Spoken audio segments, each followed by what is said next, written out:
அமைதியா இருக்கிற கடலுக்கு அடியில் ஒரு எரிமலை வெடிக்கிறதுக்கு முன்னாடி எப்படி ஒரு நிசப்தம் இருக்குமோ அப்படித்தான் இப்ப வடகொரியாவில் ஒரு விஷயம் நடந்திருக்கு. யாருமே எதிர்பார்க்காத ஒரு அதிகாலை நேரத்தில் வடகொரியாவோட ஏர்போர்ட்டில் ரஷ்ய ராணுவ விமானம் வந்து தரையிறங்கி இருக்கு. சத்தமே இல்லாம பிப்ரவரி மாசத்துல இருந்து இப்ப வரைக்குமே அமைதியா இருந்த ரஷ்யா ஏன் திடீரென்னு ஒரு போர் விமானத்தை கிம் ஜாங் உன் அவர்களோட நாட்டுக்கு அனுப்பணும்? இதுவரும் நட்புக்காண்டி அனுப்பப்பட்ட விமானம் இல்லை, அது தெளிவா தெரியுது. ஒரு பக்கம் உக்ரைன் போர்க்களத்தில் ரஷ்யாவுக்கு தேவைப்படுகிற பேக்கப் பிளான், இன்னும் ஒரு பக்கம் அமெரிக்காவோட மிரட்டலுக்கு வடகொரியா கொடுக்கின்ற பதிலடி. இது இரண்டுக்கு நடுவில் இருக்கிற அந்த ரகசிய புள்ளிதான் இந்த விமான பயணம். டே ஆஃப் த சன் இந்த ஒரு பேருக்கு பின்னாடி கிம் ஜாங் உன் அவர்கள் என்ன பிளான் வச்சிருக்கார்? புடின் அவர்கள் ஏன் இப்ப இவருக்கு தோல் கொடுக்கிறார், அதாவது வடகொரியாவுக்கு தோல் கொடுத்து கொண்டு இருக்கார்? இப்போ இந்த உலக நாடுகளோட ரேடார்ல சிக்காத இதை பற்றிய பல உண்மைகளைத்தான் இன்னைக்கு நாம தோண்டி எடுக்க போறோம். வீடியோக்குள்ள போறதுக்கு முன்னாடி நம்ம சேனலை சப்ஸ்கிரைப் பண்ணி பக்கத்துக்கு பெல் ஐக்கானை கிளிக் பண்ணி வைங்க. அப்பதான் நான் போடக்கூடிய வீடியோஸை நீங்க உடனுக்குடன் பார்க்க முடியும். வாங்க இப்ப வீடியோக்குள்ள போலாம். உக்ரைன் போரில் ரஷ்யாவுக்கு ஆயுதங்கள் தேவைப்பட்டுச்சு. அப்போ யாருமே எதிர்பார்க்காத நேரத்தில் வடகொரியா அள்ளி ஆயுதங்கள் ரஷ்யாவுக்கு கொடுத்தாங்க. இப்ப ரஷ்யா அந்த உதவிக்கு கைமாறு செய்யத்தானே வேணும். அதுக்காகத்தான் இந்த ஸ்பெஷல் பிளைட் ஆனது வடகொரியாவுக்கு ரஷ்யாவில இருந்து வந்திருக்கு. வடகொரியாவுக்கு தேவையான சேட்டலைட் டெக்னாலஜி, அப்புறம் அவங்களோட பழைய போர் விமானங்களை லேட்டஸ்டா மாத்துறதுக்கு ரஷ்யா வடகொரியாவுக்கு ஹெல்ப் பண்ண போறாங்கன்னு சொல்லப்படுது. இது சும்மா ஒரு சாதாரணமான விஷயம் இல்ல, அமெரிக்காவுக்கு இது மிகப்பெரிய ஒரு தலைவலியை ஏற்படுத்தி இருக்கு. வடகொரியாவில் வர்ற ஏப்ரல் 15ஆம் தேதி ஒரு சாதாரணமான நாள். அந்த நாள் சாதாரணமான நாள்னு சொல்ல மாட்டார்கள், ஏனென்றால் அந்த நாளைத்தான் டே ஆஃப் த சன் என்று வடகொரியா தரப்பிலிருந்து சொல்கிறார்கள். அதாவது வடகொரியாவையே உருவாக்கின கிம் இல் ஜுங் அவர்களோட பிறந்த நாள். இந்த நாளை வடகொரியா எப்படி கொண்டாடுவாங்கன்னா, சும்மா கேக் வெட்டி கொண்டாடுற ஆளுங்க இவங்க இல்லை. ஒட்டுமொத்த உலகமே மிரண்டு போற அளவுக்கு அவங்களோட லேட்டஸ்ட் ஏவுகணைகளையும் போர் கருவிகளையும் ரோட்டில் இறக்கி ஒரு பிரமாண்டமான ராணுவ அனுபவத்தை, அதாவது மிலிட்டரி பரேட்டை நடத்துவாங்க. இங்கதான் முக்கியமான விஷயமே இருக்கு. வடகொரியா இப்ப அவங்களோட அணுசக்தி மிசைல்களை, அதாவது நியூக்ளியர் மிசைல்களை அடுத்த லெவலுக்கு கொண்டு போக துடிச்சுக்கிட்டு இருக்காங்க. ஆனா அதுக்கு தேவையான அந்த கைடெக் டெக்னாலஜி இப்ப வடகொரியாட்ட முழுசா இல்லை.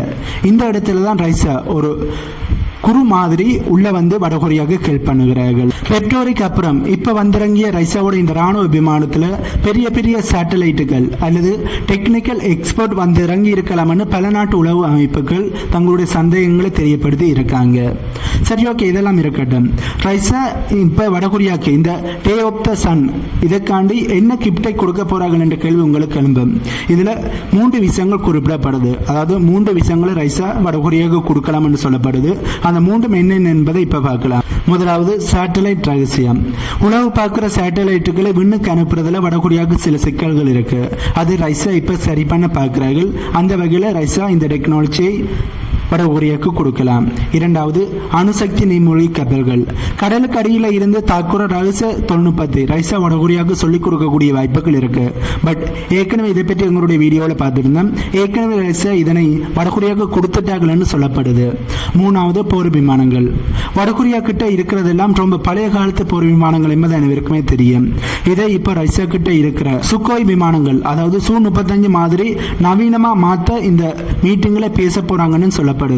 சுருக்கமா சொல்ல போனா இந்த டே ஆஃப் த சன் விழாவை வச்சு வடகொரியா தங்களோட புது ஆயுதங்களை உலகத்துக்கு காட்ட போறார்கள். அந்த ஆயுதங்களுக்கு பின்னாடி ரஷ்யாவோட கைவண்ணம் இருக்க போது என்பதுதான் இப்ப இருக்கிற அமெரிக்கா மற்றும் இக்குழு நாடுகள் ஏற்றுக்கொள்ள முடியாத கசப்பான உண்மையா அவர்களுக்கு இருக்கு. அமெரிக்கா ஏன் இப்ப பதட்டத்தில் இருக்காங்க என்பது உங்களுக்கு புரியுதா?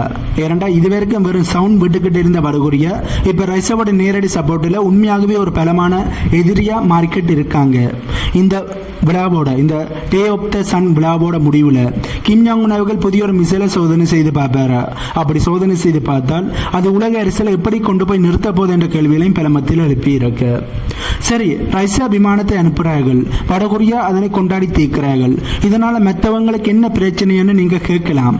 ஆனா இங்கதான் பெரிய ஒரு அரசியலே இருக்கு. இந்த ஒரு பிளைட் ஆனது லேண்ட் ஆன உடனே அமெரிக்காவோட ஒயிட் ஹவுஸ்ல இருந்து தென்கொரியாவோட உளவுத்துறை வரைக்கும் எல்லாருமே அலர்ட் ஆகிட்டாங்க. ஏனென்றா இத்தனை வருஷமா வடகொரியாவை உலக நாடுகள் எல்லாமே சேர்ந்து ஒரு கூண்டுக்குள்ள அடைச்சு வச்சிருந்தார்கள். அதாவது எந்த ஒரு நாடும் வடகொரியா கூட பிசினஸ் பண்ணக்கூடாது, அவங்களுக்கு ஆயுதம் தரக்கூடாது என்று ஏகப்பட்ட தடைகளை போட்டார்கள். ஆனா இப்ப ரஷ்யா அந்த கூட்டை உடைச்சுக்கிட்டு உள்ள போயிருக்கு. உங்க சட்டத்தை எல்லாம் நாங்க மதிக்க மாட்டோம் என்று புடினவர்கள் இப்ப ஓப்பனா செக் வச்சிருக்கார். சரி, இதனால் யாருக்கு என்ன பயம் என்பதை நாங்கள் முக்கியமாக பார்க்கணும். முதலாவது இதனால் பயப்படுறது சவுத் கொரியா மற்றும் ஜப்பான். இவங்க 2 பேருக்கு தான் இப்போ அடிவயிறு கிழக்குது. ஏனென்றால் இவங்க வாசலில் தான் வடகொரியா இருக்கு. ரஷ்யாவோட உதவியால் வடகொரியாவோட மிசைல்கள் இன்னும் துல்லியமாக மாறிச்சிட்டது என்றால் இந்த 2 நாடுகளுக்கும் எந்த நேரத்திலும் ஆபத்தில் இருக்கு என்பதுதான் அர்த்தம். அதாவது இந்த 2 நாடுகளுமே மேற்குலக நாடுகளுக்கு சப்போர்ட் பண்ணி வடகொரியா மற்றும் சீனாவை எதிர்க்கிறபடியால் ரஷ்யாவையும் எதிர்க்கிறபடியால் இந்த 2 நாடுகளும் எந்நேரமும் ஆபத்தில் இருக்கிறார்கள் என்பதுதான் அதோட அர்த்தமா இருக்கு. இரண்டாவது பயப்படுறது அமெரிக்கா. இவ்வளவு காலமா ஆசிய பிராந்தியத்தில் அமெரிக்கா தான் பெரிய அண்ணன் அப்படின்னு இருந்தாங்க. இப்ப ரஷ்யா வடகொரியா ஒன்று சேர்றதால அமெரிக்காவோட ஆதிக்கம் அங்கு குறைய ஆரம்பிச்சிருக்கு. உக்ரைன் போரில் கவனத்தை செலுத்துறதா அல்லது வடகொரியா பண்ற வேலையை கவனிக்கிறதாண்டு இப்ப ட்ரம்பினுடைய அரசாங்கமே மிகப்பெரிய ஒரு குழப்பத்தில் இருக்கு. உலக நாடுகள் ஒரு விஷயத்தை நினைச்சு ரொம்ப பயந்து கொண்டு இருக்கிறார்கள். அது என்னன்னா, வடகொரியா கொடுக்கிற ஆயுதங்களுக்கு பதிலாக ரஷ்யா அவங்களுடைய ICBM அதாவது இன்டர்கான்டினென்டல் பாலிஸ்டிக் மிசைல் டெக்னாலஜியை வடகொரியாவுக்கு கொடுத்திருப்பாங்களா என்பதுதான் அந்த பயம். ஒருவேளை இது நடந்தால் வடகொரியாவால் நேரடியாக அமெரிக்காவோட எந்த ஒரு நகரத்தையும் ஈஸியாக தாக்க முடியும். இந்த போர் விமானத்தில் வந்த அதிகாரிகள் இந்த ரகசிய பரிமாற்றம் பற்றி தான் பேசுறாங்கன்னு உலக அமைப்புகள் சொல்ல ஆரம்பிச்சிருக்கிறார்கள். இதுவரைக்கும் பூச்சாண்டி காட்டிக்கிட்டு இருந்த வடகொரியா இப்போ உண்மையாகவே மிகப்பெரிய ஒரு பவர்ஃபுல்லான நாடாக மாறிக்கிட்டு இருக்கிறார்கள் என்பதுதான் மேற்குலக நாடுகளோட பயமா இருக்கு. பட் ஏற்கனவே வடகொரியாட்ட ICBM டெக்னாலஜி இருக்கு.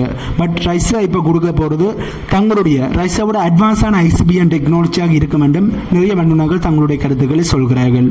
இதனால நேரடியாக அமெரிக்காவோட நாட்டுக்குள்ளேயே வடகொரியாவால் இந்த மிசைலை பயன்படுத்தி தாக்குதலை நடத்த முடியும். இப்போ நாம கேட்க வேண்டிய முக்கியமான கேள்வி என்னன்னா, இந்த ரஷ்யா வடகொரியா கூட்டணி இதோட முடிய போகுதா இல்ல இதோட பெரிய அழிவுக்கான ஆரம்பமா இருக்க போதா என்பதுதான்.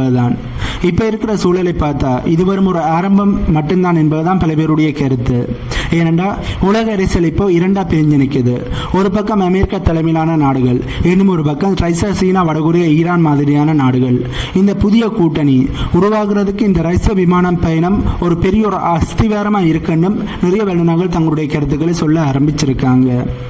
நம்ம ஊரில் உட்காந்துக்கிட்டு இதை பார்க்கும்போது ஏதோ தூரத்தில் நடக்கிற விஷயம் மாதிரி தான் தெரியும்.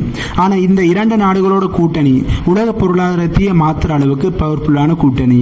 கச்சா எண்ணெயினுடைய விலை, சர்வதேச வர்த்தகம், ஏன் நாம பயன்படுத்துகிற இன்டர்நெட், சேட்டலைட் வரைக்கும் இதனால் ஒரு பெரிய ஒரு மாற்றத்தை ஏற்படுத்தக்கூடிய வாய்ப்புகள் இருக்கு. இப்ப புடின் அவர்கள் கொடுத்த தைரியத்தில் கிம் ஜாங் உன் அவர்கள் இனிமேல் தென்கொரியா அதாவது சவுத் கொரியா பக்கமோ அல்லது ஜப்பான் பக்கமோ தன்னுடைய போக்கஸை ரொம்ப ஸ்ட்ராங்கா செலுத்த ஆரம்பிக்கக்கூடிய வாய்ப்புகள் இருக்கு.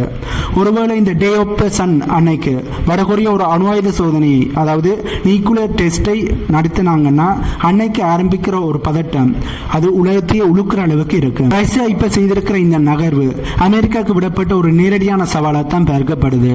நீ உக்ரைனுக்கு ஹெல்ப் பண்ணினா நான் உன்னை எதிர்க்கு ஹெல்ப் பண்ணுவேன்னு புடின் அவர்கள் இப்போ ஓப்பனாகவே தன்னுடைய கேம் பிளே பண்ண ஆரம்பிச்சிருக்கார். இது ஒரு கோல்டு வார் 2.0 பார்க்கப்படுது. அது மாதிரி தான் பலருக்கும் தெரியுது. ஆகவே ஒரு பக்கம் ஈரான் அமெரிக்கா போரில் சீஸ்பயர் கொண்டு வரப்பட்டிருக்கு. பட் அந்த போர் முடிவுக்கு வருமா என்பது சந்தேகம். அந்த சீஸ்பயர் எவ்வளவு நாளைக்கு இருக்கும் என்பதும் சந்தேகம். யார் முதல்ல அந்த சீஸ்பயரை வயலேட் பண்ண போறார்கள்? கூடிய சீக்கிரம் அமெரிக்கா இதனை வயலேட் பண்ணி அட்டாக் பண்ணுவார்கள் என்பதுதான் பல வல்லுநர்களோட கருத்து. இப்படி இருக்கிற ரஷ்யாவும் தன்னுடைய பங்குக்கு வடகொரியாவுக்கு விமானத்தை அனுப்பி தங்கள் சைட்டில் இருந்தும் அமெரிக்காவுக்கு பிரஷரை கொடுக்க ஆரம்பிச்சிருக்காங்க. ஆகவே இந்த வீடியோவில் நான் சொன்ன தகவல்கள் உங்களுக்கு புதிதாக இருந்திருக்குமென்னு நம்புறேன். இந்த தகவல்கள் உங்களுக்கு புதிதாக இருந்தால் இந்த வீடியோக்கு லைக் பண்ணி நம்ம சேனலை சப்ஸ்கிரைப் பண்ணி பக்கத்துக்கு பெல் ஐக்கானை கிளிக் பண்ணி வைங்க. அப்பதான் நான் போடக்கூடிய வீடியோஸை நீங்கள் உடனுக்குடன் பார்க்க முடியும். இன்னும் ஒரு புதிதான தகவல்கள் உள்ளடங்கிய புதிய வீடியோவில் உங்களை நான் மீட் பண்ணுறேன்.